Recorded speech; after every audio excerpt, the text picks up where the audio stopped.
Hello everyone and welcome to episode 21 of 6 out of 7 podcast. I'm Liam. And I'm Calum. It's warm. It's hot. We've had a couple of false starts today. Yeah, I'm blaming the heat. Yeah, you're blaming the heat for everything. It's too hot, man. Let's talk about... This episode we're going to talk about scenes that creep us out. Gross out. Yeah, a bit freaky. You're going to talk about... I've got plans for this podcast. Cool. You haven't even comprehended yet. But first of all, Toy Story 4. Yeah, I have seen it, you have not. So this is perfect. Should I watch it? Yes, love it. Tell me about it. It's great. It doesn't feel like it's... I mean, it's funny because we literally just spoke about this. Yeah, I know exactly what you think about it, but... Yeah, it doesn't feel like argument. a cash grab, you know, it feels like it's someone has sat down and came up with a new story that's... The characters start off somewhere and they end somewhere. Mm-hmm. Makes sense, it's well developed, a lot of efforts went into the film. The animation is like amazing. The film starts back in a rescue scene in the rain and it's like photorealistic. It's incredible. The characters are great. Yeah. Forky is probably one of my favourites in the film. You were insulting me by saying I was like Forky, but now the tune has changed. He's not what I thought he was going to be. He's kind of... He doesn't know... Like, I thought he was just going to be like depressed and not want to be like part of the universe, but he doesn't understand who he is, what he's about. Yeah, it's the same, the Buzz thing, right? Like yeah, pretty much. Yeah, it's really endearing, and he's really cute, and just every scene with him. There's a scene where Woody and him are like walking through the woods and they're getting to know each other. It works really well. It's just really cute. I want to watch it. I don't want it to spoil too much for me, but I'm glad that you enjoy it. I'm glad that you're liking it because I think it's weird that the films haven't aged with us, but they still manage to cater to us. Like, we are 20-somethings, but these films that are explicitly intended for kids can still get you, and that's kind of cool. I respect it. The only negative I have to say about it is like I wanted more interaction between certain characters, so like you don't see a lot of Woody and Buzz in the film. I would have liked to see more of that, and I would have liked to see like Forky with Jessie. Do you know what I mean? Just a lot more of the combinations. But it's 90 minutes, so they've got to... Exactly, and it's, as you said, it's for children, so they need to keep that attention span short. Fair. But, so that's why, like, if you asked me before I seen this, do you want to see Toy Story 5? I would have been like, just leave it. Yeah. Leave it alone. But now I'm like, yes, make 100 more of these. But stop calling them 4 or 5 installments. Just be like, give us a little snappy byline. I think that's the way you kind of get over that. Like, it feels a bit like a cash grab. Tell a new story. Do that. Give us a little byline. Love it. To eat on. So yeah, I would strongly recommend it. It's one of the best films I've seen. I want to watch it. For sure. Fantastic. What about Brightburn? What about Brightburn? Did you love it? We saw most of Brightburn. Yeah, we saw... I don't know what was happening with the times today, but we like... It should have been like 5 minutes until the film started. By my watch... Should have been, being the operative part of that. The guy tore the tickets and he was like, oh, it started, by the way. And also we had the ticket for the 10 to 1 show. And there were issues, right? So anyway, we came in and like it was already kind of underway. The film, narrative and film, was quite underway. So we picked up most of it, but not all of it. Yeah, I feel like would like it. We missed... When I walked in and sat down, I was like, we've missed like the first couple of minutes. I feel like by the end of it, I was like, we've missed more than I had initially thought. Yes, you shouldn't miss any of a film, Liam. You should not we should have been prompter, but we weren't. No, we never are though. I hate sitting for because there's like half an hour of adverts, and I like seeing trailers, but you're just in there for... Say your film's 2 hours, that means you're sitting down for 2.5 hours. Yeah, no, I get that. I do get that. And like coming in, when you nail it and you get in just as the film's starting, you're like, I've rigged the system, I know what I'm doing. But the other times you mess up. Yeah, you know who you're sitting beside as well. You've got, you're all settled. But anyway, we didn't. And I still would recommend it. I want to go in and watch the first half an hour, or however much we missed. I want to see it. The film has done enough to pique my interest. Yeah. I want to see that equilibrium that is kind of already broken by the time we got there. Yeah, I think that was messed up. One of my problems with the film is you don't see any of the good times that we know of. Where are the good times, Calum? That we know of. I mean, we probably missed them. But from the reviews I've heard and stuff like that, like you don't see much interaction between the family that's positive. It's quick. It's a quick film. Yeah. I mean, it's quicker when you miss 10, 15 minutes of it. Certainly is. But the concept of Brightburn, for those of you that live under rocks, is it's like the Superman story, but if Superman was like a fucking nutcase. The kid is like, he's got issues with betrayal and he feels like he's got all these powers and he's deemed superior. And also I guess the idea is that he was sent to take over the world. Like Superman was sent from he was sent from Krypton. Superman was he's a refugee. He's like he's just the planet's being destroyed. But the kid is like receiving this like alien communication, and then he's like translating it, and it's like take the world. Right. Okay. And so I guess I didn't get that at all. I thought that was just like. Oh, that does make sense. So that's why he's evil. About it. But I thought that was just like his spaceship was like talking to him. Yeah. Like in his alien language sort of thing. But I didn't realise that was the message. Yeah, I think the message was take the world. Yeah. And then like that when she goes, oh my god, my kid's a lunatic, looking in the notebook. I love when you look at freaky notebooks. You discover freaky notebooks like pages of like freaky images. Yeah, it was a bit obvious. And it's like take the world, take the world, take the world. I thought that was really cool. I liked it, but there's literally a photo. They're pretty good redrawings he's done, where he's in space firing laser vision at the world. It's a bit like I get it. Well, I mean, bad. There's that line where she falls out of the roof and she's like, the spaceship can hurt him. To herself. Yeah. The film does a bit of obvious signalling. But that's what I said to you. Like, you need to, for the dum-dums that sat on their phone for like an hour, and now they're like, oh, this is just getting good, and they look up and they're like, what's happening? I much prefer it in the notebook than I do, like, because she's reading something that he's personally said rather than her talking for no reason. She's trying to be quiet. The kid's got super hearing, surely. Surely he can hear her saying. Well, yeah, there's like that point where he's listening in. Yeah, to a conversation, which is quite cool. I love it's such a cool concept. It's a really cool idea, like a Red Sun kind of scenario, like taking that story that we were very familiar with. He was often put in blue and red clothing as well. They kind of were very like underlining it, underscoring it. There was even a sequence like just after the uncle had died where he's in a red shirt and the cereal is blue. Just like they're just very forcing that palette on you, but. I love it. I think it's cool. Did you like it? Yeah, I think it's a really cool concept, and it delivered on that concept really well. There's a good cameo at the end from Merle as like an internet lunatic, which I loved. But he was kind of nodding. He was saying there's a half fish, half man saving people in the water, and there's a woman strangling people with a lasso.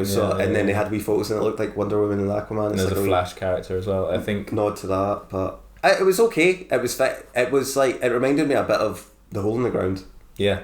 Where it's like this boy and the parents aren't sure if he's the villain or whatever, but the dad knew for so long though. He shot him in the head. That was ridiculous. Ridiculous. It bounced off him. Ridiculous. It's like, I'll reload. Maybe I'll just try again. But he fucked him up. That was very silly.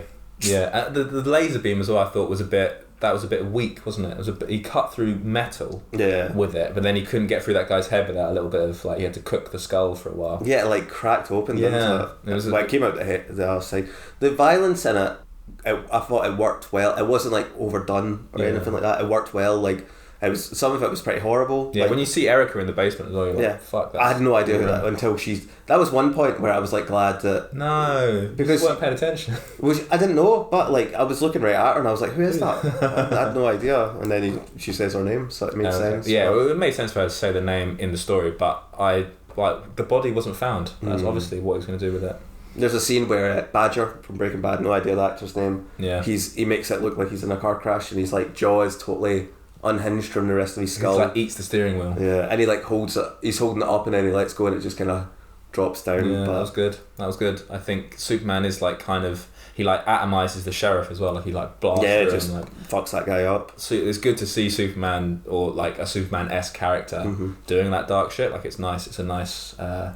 Interesting what if scenario. The jump played out really well. I think from normal, well, like I said, like we were like 10 minutes late, so unless we missed all this, but the jump from like normal child to him discovering his powers felt like a bit forced. I think maybe like with another like half an hour onto the film it could have developed it a little bit more, but maybe it's just it's a bit like Godzilla, King of the Monsters. It's like just leave it. We need a film. Just get on with it. You know, it was fine. I'd recommend it. I'd really recommend it. I think they did a little bit too much of like Superman's really quick as well. I keep calling him Superman. He's not Superman. Brightburn. He's not. He's for copyright reasons. He's not at all related to Superman.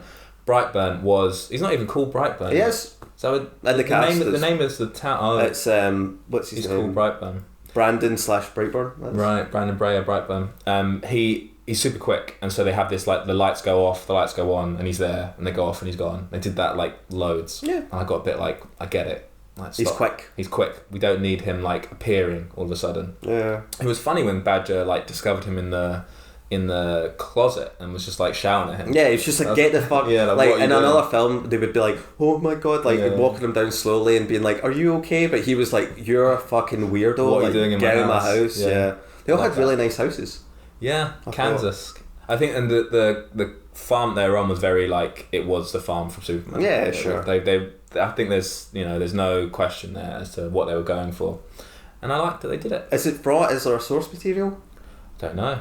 Don't think so. I think it's been original script, is it not? Well, this is the thing. I don't know how you say his name. Yarovesky? Something, yeah. He's the director of the film, but a lot of people were saying it's directed by James Gunn. He just produced it, and like his brother, who's in the Guardians Mark film. and Brian. Yeah, they wrote the film, so obviously, like, it's a very gun heavy. It's a family project. Yeah, but he didn't direct the film. No, but I think that's that. You got to put that at the front, the visionary filmmaker kind of stuff, because that's what sells tickets, put bums in seats. Yeah.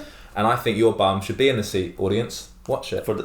Is that your rating system now? Put your bum in the seat. Yeah. It was fine. Did it leave you like leading on to the topic for this week? Was there any scenes that were like? There we go. Good lead. Erica in the diner gets flashbulbed, like the lights. He can control. Like, that's not the power Superman has. He can like turn off electricity. Like this is, which is kind of cool. I like that. Anyway, he blows a fluorescent bulb, and she gets like glass in the face, and there's a bit where there's a shard in her eye, and eye stuff just like.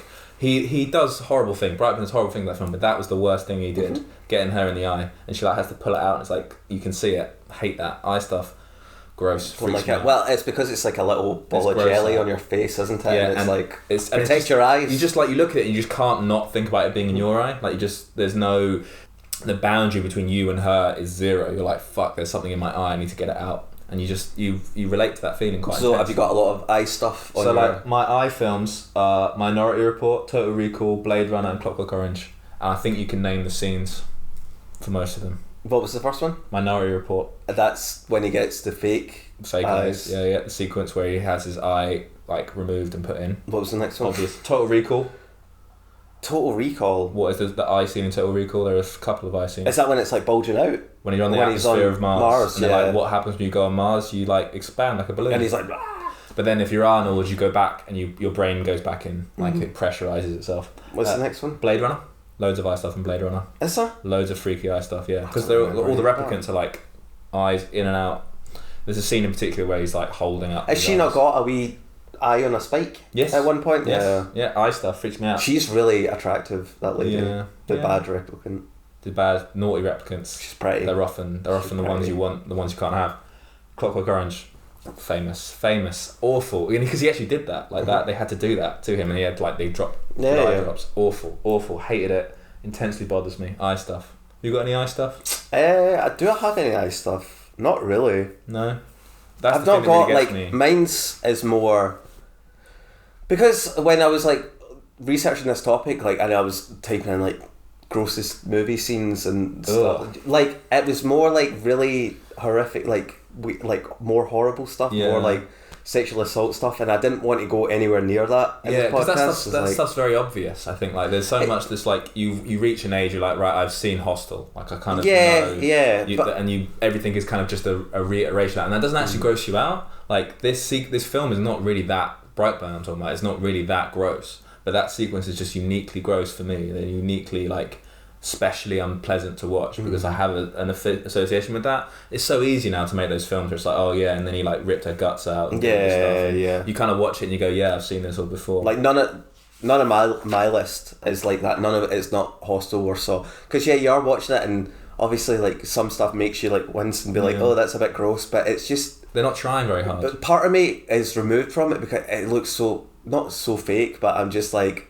yeah, cool. Like, I'm just watching a film now. Do you know what I mean? Whereas, like when he breaks her hand in Brightburn, I'm like, I've seen that 100 times. Like, that's not like this whole lingering, like, oh my god, he broke her hand. Like, don't care. I think we're desensitized though as well. We are. We've seen so much, like, not just me and you, but like people in general. The royal we. Yeah, like we've just seen so much horrible stuff that it's just kind of like, and that's what I mean about like I wanted to steer clear. Obviously, I didn't want this podcast to be like talking about like the worst. Rape scenes and like in film history or anything. Look them up; they're on the internet. But, do you know what I mean? Like, there's just no need for. There's enough unpleasantness in the world. Where we don't need to like top 5. Do you know what I mean? Horrible scenes. So this is just going to be kind of like light And well, it's not really. Some of it is going to be bad. I think what it is it's stuff that you approached at a young age, right? Are you comfortable? Are you sitting comfortably? Yes. You had a little move there. Like you kind of turned away from me. Like I've upset you somehow. No, I'm open. Where, like, what was the first thing that you remember watching being like, that really gross? I've said it before. Yeah? Terminator. Oh, Terminator. I ran behind the couch. Oh, yeah. I've got a question about that. So your couch is, like, not up against the wall? No, so we used to have... Yeah, I knew this. When I said it, I was like, that sounded weird. We used to have a massive living room, like, if you took that wall away into your kitchen. But, like, that was the whole bottom floor. And the couch would be, like, here, but there was nothing right behind it. And then we got a wall made. And the TV was also against the wall, or... TV was there. So it was like the door was there, the TV was there, there was a couch here, there was a couch there, and then the windows. Okay. I now have a proper conception. Cleared it up. And you could hide behind the couch. Fair enough. I ran behind the couch. I had no space to hide behind. I just had to sit and watch that shit as a kid. You enjoyed it? No, I was unpleasantly engrossed out. And what was the first thing for you that was like... well, I should have written that down. That would have been good, eh? I think probably maybe like Chestburster, Alien, something like that. Something like that was probably like stuff like what I want to talk about later. We'll do some more films, but I've got something. I've got something I want to bring in, and like the way. Have you got a guest? Sort of like a guest, like I'm gonna welcome. No, I'm not going to do that. I'm not going to do that at all. But I think there is when you what appeals to me about these horrifying films and like stuff that's gross and freaky is like what particular about what I'm watching, what stimulus attracts me and like or freaks me out, or like that why that happens, that the interplay. And there is an essay I've read on the internet I'd recommend everyone read about it called Powers of Horror, an essay on abjection, and she talks about it in very clear terms that I will get into later. So do you want me to just go through my list first? Right, let's talk about what your what are your lists? What are your thoughts? Well, I just do my 4. Like I've only got 4. 4 films. And then we can do 4 gross films. Yeah, they're not even like gross out films. I've said it before. Kill List. There's a scene. The librarian Jay in the film. He's like the main character. And you're kind of following him throughout it. It's really Kill List is one of those films. I would always recommend it to a certain type of person because it's pretty fucked up. You listener, you Orb, you should listen to it and watch it. But if you haven't already, it's great. Just low budget, horrible film. But there's a scene where they've been sent on this mission. They've killed the priest. That's like the first target. They're finding he's called the librarian in it. In the film, he's basically an archiver of all this child porn and just horrible stuff. Sex trafficking. They're torturing him with a hammer, like in his kitchen. Yeah, in his kitchen. He's sitting on the couch where all bloody, and they're just torturing him, trying to get him to tell the information. And he just puts his head down on the table and just bashes it in with a hammer. It's horrible. Yeah. Because like, I'm weird with like head stuff. I've said this before. I've got eye stuff. Said this before. Yeah, like I just don't like seeing someone's head getting bashed in because I'm like, that looks quite real, and you don't see it that often. Yeah. You see. So what about like zombies getting their heads like? That's fine. Yeah. And like heads blown off with a shotgun. Yeah. I think because like we'll get into like why do you feel that way about it? Like because that's how I kind of feel your essay's going to go. But it's not my essay. It's Julia Kristeva, Bulgarian French philosopher. Look her up. There's a scene in The Mist as well, the Stephen King adaptation, where the guy gets stabbed. Have you seen The Mist? See when they're all like around him and like they're all blaming the soldier for like the mist and all the aliens in it, and someone stabs him, and it's just very real. It seems like that could happen. Do you know what I mean? And I think that's with Kill List, with that hammer scene. I'm like, ugh. Yeah, and it's such a naturalistic film. Like so much of that film brings you sort of too into it, and you're like, oh, this is like a dinner sequence. This is them having they hang out in a car, they're smoking cigarettes. Like all this, I don't know. Those aren't adequate descriptions to talk about it, but just the tone of these films, like when you go into a zombie film, the tone of the film is heads explode kind of on the daily. It's all right to see a head explode, but then when you're in those kind of films where you're more encouraged in like a domestic or a naturalistic tone, for then it to be ratcheted up to 11 and someone's getting their head bashed in with a claw hammer, it's gross. It's not good. Yeah, but there's some signalling going on. There's the scene, and you were never really here because I was thinking of hammers, and like there's the scene in Drive. Yeah, where I'm like, I'm fine. I mean, it's still Old Boy's got some hammer stuff as well that is kind of nonplussed. I'm like, it's unpleasant to watch, but I'm not like where Kill List, where I'm literally like, ugh, I need to look away because it's too much, too yucky. Very strange, strange. And that is curious, isn't it? Will I go on to my next one? Carry on, mate. You just do your podcast and I'll do mine in a bit. Okay, that sounds fine. The Shining. Shining. Which sequence? So the woman in 237. Right. Like, Bath lady. There's a lot to it, apparently. There's a lot more to it. So her backstory is this woman that went to the hotel to have an affair with a younger man. He stole her Porsche car. Yeah. I don't know why it says. For those of you that don't know. It could have just said car. Yeah. Don't know why it went into Porsche. It's a nice car. Yeah, I guess. Yeah, she's like a rich woman. And then she kills herself.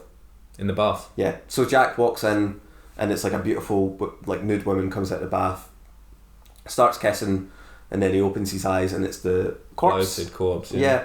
And he like freaks out, runs away. She's laughing. It's just, it's very unsettling. It's not that way where I'm like, I need to look away from it, but I just find it very, very unsettling. Yeah, well, it's the way that the tone shifts. Like, I'm watching a sexy scene. Like, what's that? And then Stephen's very good at that. It's filmed from behind, and like he's got his hands all over her, and like he opens it, and he's like freaked out, and she's all like sores and stuff like that. Just really unpleasant in the way that it like stays on her while he's leaving the room, and she's just like laughing and coming at him, coming towards him. Just freaky. Yeah, bit freaky. Wouldn't want that to happen to you. Apparently, that is Jack giving in to the hotel. That's what that's meant the moment, isn't it? Yeah, that's like when he like totally like descends into madness. And are you looking forward to Doctor Sleep? Yeah, it'll be fine. Do you reckon it'll do a similar sequence? Direct sequel, which is weird. I've not read the book, so I don't know like what is it, or is it going to just do loads of homage to The Shining? I think it will be. Yeah, from the trailer, that's how it makes. There's a red run bit, isn't there?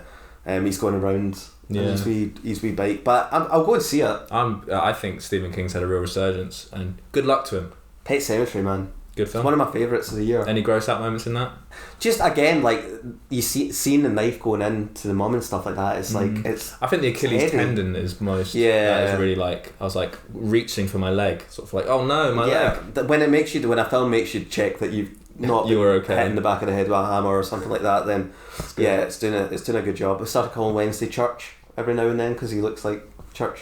That's bad. There's a cat who lives on this street who is a bit like Church. Yeah, he's got the same kind of like tabby, like love it face thing. If for anyone that's interested, I'm interested. I love cats. Let's keep talking about cats. Have you got another gross out? Texas Chainsaw Massacre. Okay. When Sally wakes up when she's just been hitting the head and they're it's quite funny like when you watch it, but when I first seen it I was like, this is unpleasant. This is super, and they're all like laughing and they're all mocking her. Yeah. And then Leatherface and the hitchhiker like bring down the grandpa in the wheelchair and like you're not sure if he's alive, and then he moves and he's sucking her blood out her finger, and then they want him to kill her, so he's got like this hammer and he's too weak, so he can't kill her. Is that gross out? It's not gross, but it just makes me feel icky. It makes me feel unpleasant. Like to be honest, like when I watch it now I'd probably laugh more at that scene. You're laughing describing it. I must say, you're a bit of a freak, must confess. Yeah, I am. It's weird that you laugh at that. But like when I watched it for the first time, it's just very unpleasant. I don't like seeing someone like laughing at misfortune. Yeah. And it's so, to be put in that situation, it's so like, I wouldn't know how that felt.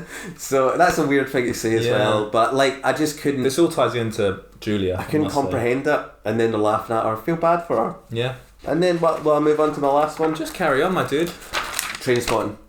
Baby on the ceiling. Bloated baby on the ceiling. It's not even... That's pretty gross. It's pretty... You can hear the seagull. For those of you that care, there are seagulls. Seagull Watch 2019. It's not the part where the baby... That sounds so horrible. That's pretty horrible as well. But when the baby's dead in the cot... Yeah, like the camera pans to the cot. It's not that. It's when it's crawling on the ceiling when he's going cold turkey and he's just screaming. Yeah, and like, it falls on him. It's really... It does fall on him. It does fall on him. Like the head, it gets up to him and then the head turns around. Yeah, and then it falls on him. Drops. Yeah, when he's just like screaming. It's just like, oh, just calm down. Calm down, please. Yeah. Stop screaming.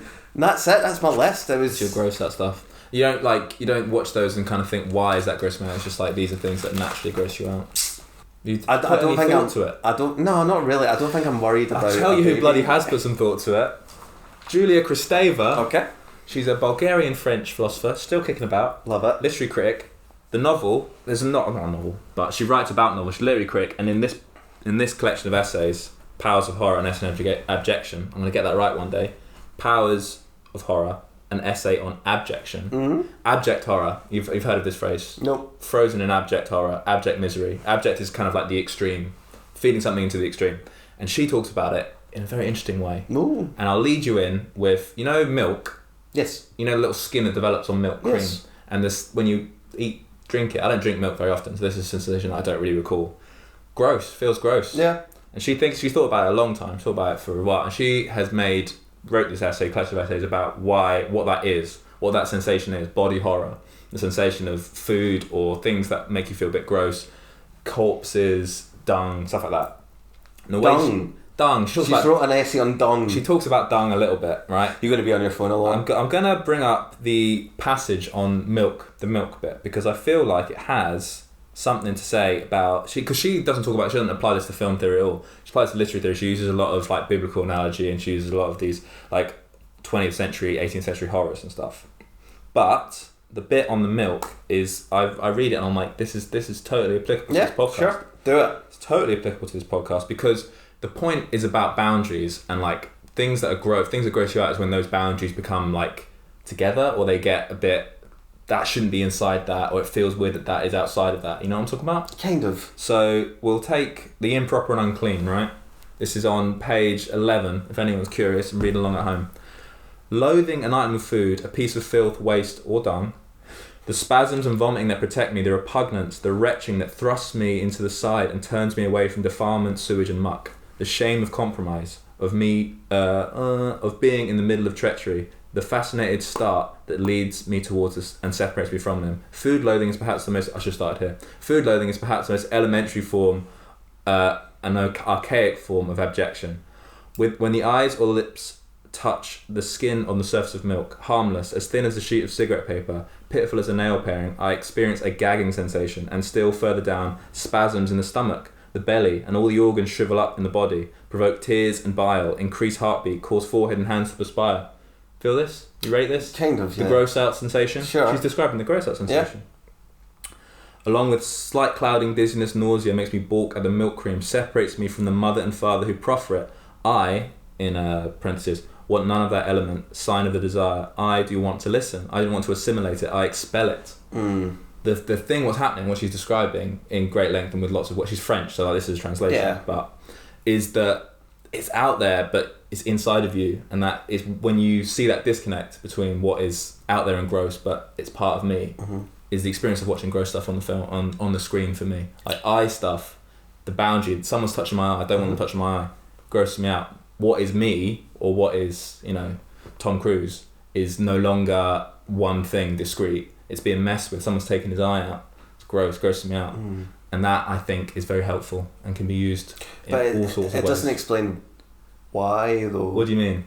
You both have eyes. We both have eyes. I'm going to bring it back down to the everyday man. Bring it down to the everyday man. Tell me what you think about Julia Kristeva's book. Right, obviously I've not read the whole thing, but... There's a lot to read. You both have eyes. You both can touch... Maybe he's got a thing for eyes as well, but... Tom Cruise has a thing for eyes. Do you know that? Maybe. Why don't you like... why don't you like seeing things with eyes? Because I'm seeing what I do is I make that connection between what is discrete and other. That I'm not Tom Cruise's eyeballs. No, you're not. But when I'm seeing someone mess with Tom Cruise's eyeballs, all of a sudden my own eyeballs are brought into it, and it's about how his boundary, how his eye is no longer singular. It's being messed with. It's gross. Like even remember in Harry Potter, when in the first one there's a troll in a dungeon and the wand goes up the troll's nose. Yeah. It's gross. It's a really gross film, really gross bit. Because the troll is no longer one thing. It's now troll plus wand. That is awful. The boundaries are changed. Julia Kristeva was talking about how, and that's the thing where the boundary is like the liminal space has changed. Yeah. That is what's freaking you out. I think that is essentially at the heart of what is gross. And she describes it using milk. But there are loads. The book is very long. You use lots of biblical passages, and I won't go into it. That's crazy. I might jump to the end because there's a good bit at the end which talks about literature generally. But that is, I think, what I see and how I connect to gross stuff. That's what it is. Seeing it as a boundary, and that boundary being like flipped and changed. Troll plus wand. You know what I'm saying? It's a lot to take in. So you've got head plus hammer, right? You see the boundary of that man's head. Yeah. And it being messed with, and that is gross. That is horrible. If you see a corpse, a non-living thing, get smashed with a hammer, a zombie, for example, you don't react with the same sort of repugnance, not as gross. But because it's a living thing, because the librarian, horrible librarian, child porn, awful. But because he's a living, sentient thing that you can connect to and relate with, the hammer going in makes you feel weird. Julia Kristeva, she said it 100 years ago. It wasn't 100 years ago. It came out recently. She's still alive. Yeah. She like works at the Sorbonne or something. Jesus, man. Yeah. Where do we go from here? So like, what do you think about that idea? What do you think about like how you interact with that? Yeah, I never thought of it that way. You just think it's gross? No, I wouldn't just say, obviously there's a reason I don't like spiders, but I don't like spiders. Why don't you like spiders? Because they're creepy. They're creepy. But why are they creepy? Yeah, why are people keep spiders, do you know what I mean? Spider-Man's coming out. Spider-Man's not creepy. But I don't know if when I watch something like that, I would connect it to myself. You don't relate? Not to like being in the Overlook Hotel and kissing a beautiful woman that turns into a corpse. You know, I just think it's unsettling. It's unsettling. What is unsettling? Yeah. But I'm like one of these people that's like, I don't believe in ghosts. I don't believe in aliens. Do you know what I mean? Yeah, so it's very. You're a normal person. Yeah, like I'm not crazy, basically. But I believe in aliens. Do you? Yeah, I just don't think they're ever going to see them. Well, I believe in there's another life form that's probably bacteria living in water, but it's not the big-headed big eye, you know. But I wouldn't think like I don't know, like it's not about relating to it. It's you just find it unsettling. Yeah. Generally, like I think that's a good one, right? Because I want to talk about Hellraiser. Have you ever seen Hellraiser? Yeah. Have you seen like the 7 other remakes? No, I've seen the first one. It's the first Hellraiser is a really good idea because it blends those two ideas of like. He wants the idea is that he's like a pleasure seeker, right? And he's like he opens this box and it's going to give him unknown carnal pleasure, but then actually it turns out to be like the boundary between pleasure and pain doesn't exist. Yeah. Like we're going to rip you up with coils. Your like scene in The Shining is simultaneously like kind of a weird pleasurable desire thing. Desire. She talks about desire, so I'm not going to do that. He desires her, and then all of a sudden you don't, and that shift is. What's actually gross about that is not just he's kissing a bloated corpse. It's that he thought he was kissing this other thing, right? If a woman got out the bath and it was disgusting, and he was kissing her, the reaction would not be the same, no? It's that shift. It's the difference. He's having a nice experience. And he's not having a nice experience. That's what's scary about it, or is it? If the corpse got out of the water and started kissing him, I think it adds to the surprise, but I would still be like.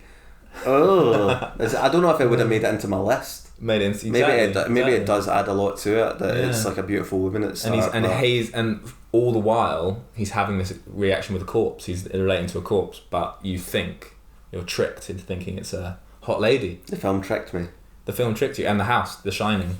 The Overlook. The Overlook Hotel. I didn't realise that was the point that it shifted. I thought the point they shifted was when he's like having a conversation with the barman. And he's like, that's you know what? Directly before that. Yeah. But that's meant to be the moment where he's like, he gives in. He's in. like, I'm going to go fucking nuts. Because I've kissed this bloody corpse. I mean, might as well. I would. You go on a killing spree if you accidentally kiss the corpse. I love The Shining, man. The Shining's so good. Should we watch it? Should we just turn off the podcast and watch it? No, I mean... Gross out. Where do we go from here? You've thrown in. I've thrown in intellect, which I don't know where to go from. What I should have done, right? I'm now on reflection. I should have sent you some passages from this so you could have read it and you'd been prepared. But I've read some out to you, and what do you think?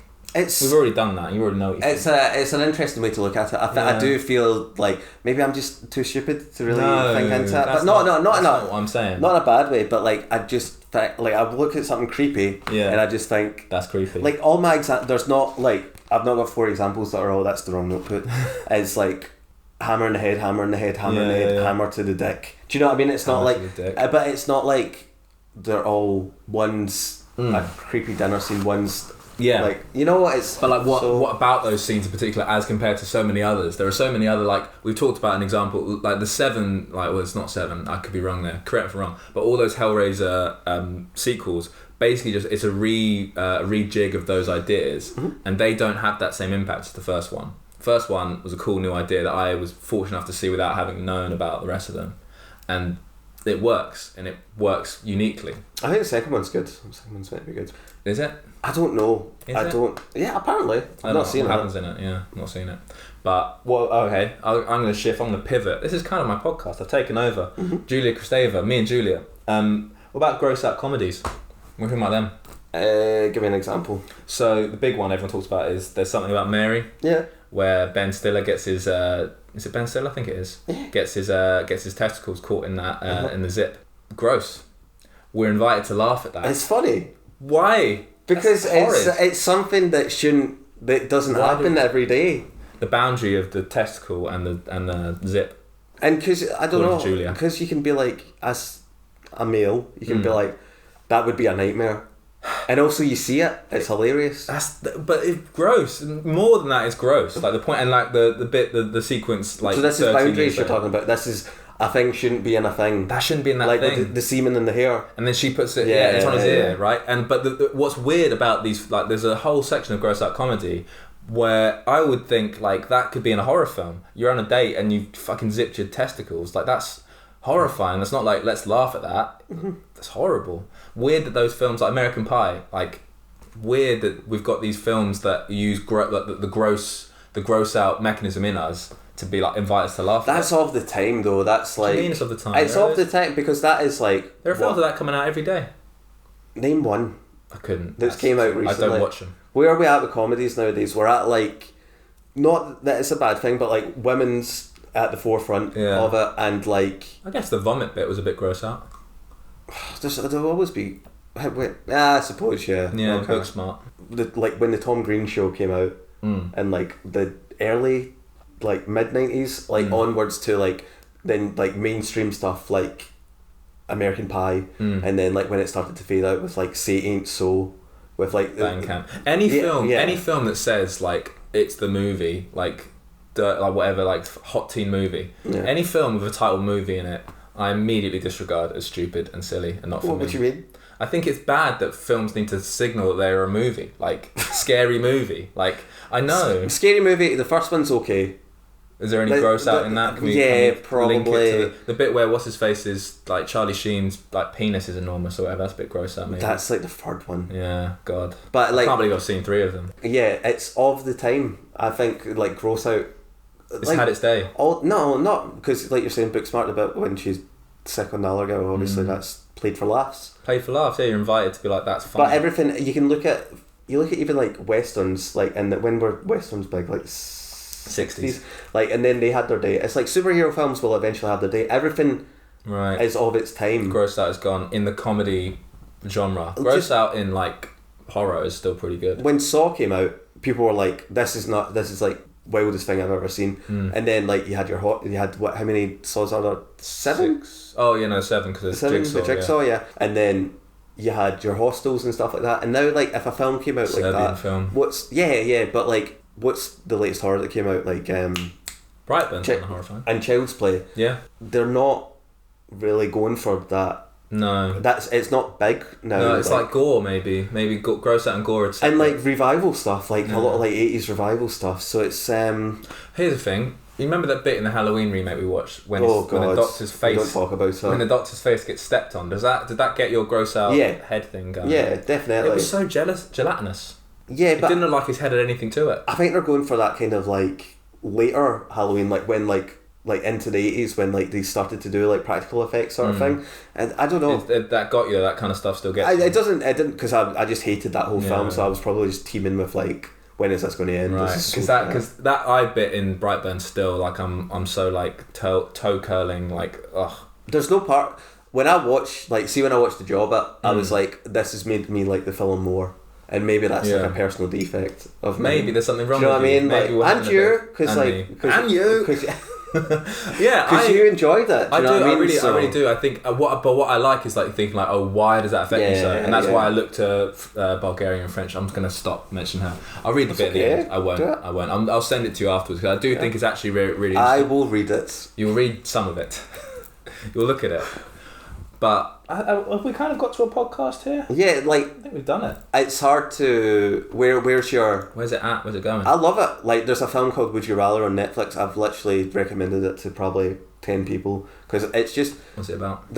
So this girl, our brother's dying of some kind of cancer. I think it's leukemia he's got, and she gets invited to take part in like a game. So she gets there, and it's basically Would You Rather. So she's a vegetarian, and he's like a crazy fuck. He's like Vincent Price in House on Haunted Hill. He's just like this madman, and he's like, I'll give you $100 if you eat that steak. And she's like, okay. Do you know what I mean? And it ramps up from that, and like it's like they get the option to tease each other if they get like a thing wrong. like it's like I'll give you $1 million to stick your head in a barrel full of water for like a minute, and she's got a phobia of water. It's really, really, really good. It's very, very good. I would strongly recommend it to everyone, but it's like horrible. He encourages gross out. Yeah, it's like it's all at his. Do you know what I mean? He's like the kind of cackling. There's a word for that as well. There's like a German word, Schlaufen-laut or something. Where you like that, where you like take pleasure in other people's misery. I wouldn't say it's that. It's not like I'm like pure queuing up for like the rage room in Glasgow to be like I'm a fucking maniac. But you're not. No, you're actually quite nice. You know what I mean though? Like I think we've all got a little bit of that. All the weirdos. Do you suffer from that fear of holes? Trypophobia. When you see like holes and you go, oh no, holes. No. Do you? A little bit, sometimes. Like it's... Where are you going with this? I just think they're funny that people have different fears. And be curious to find out yours. What's your fear, internet? Yeah, comment, let us know. Like and subscribe. What's your fear? My fear is liking and subscribing. You don't want to like and subscribe? No. I think everyone should.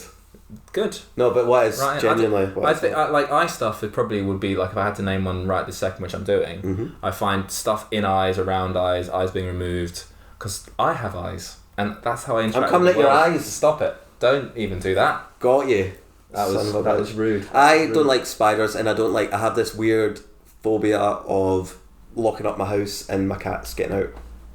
Yeah, is that a phobia? I need to check it. It's like OCD. Like it's. So when you were young, right? In Harry Potter 3? You're all about Harry Potter in this episode. It's a scary. We should do a Harry Potter episode. We should.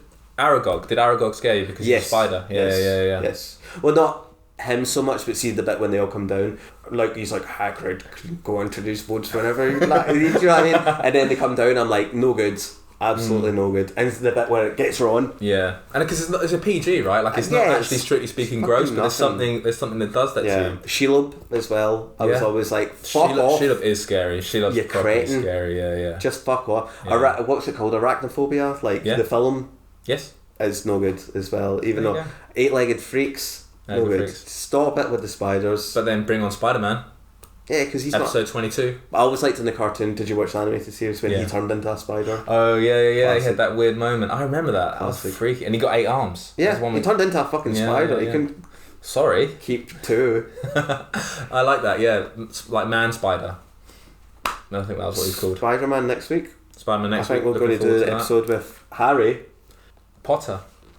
Dear Lord, that is poor. I love Harry Potter. Gross me We'll out. do an episode. The bit where the troll gets his wand in his nose. Yep, you've mentioned. Troll plus wand. Not good. Not good at all. But yeah, thank you very much if you have listened. Episode 21. Yeah, thanks guys. It means a lot. 21. Old enough to drink. Do you want to be in the podcast? Right in, particularly if you're a woman.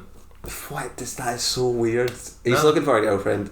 No, I'm not. He's been made homeless. I'm looking to diversify this very white, very male podcast.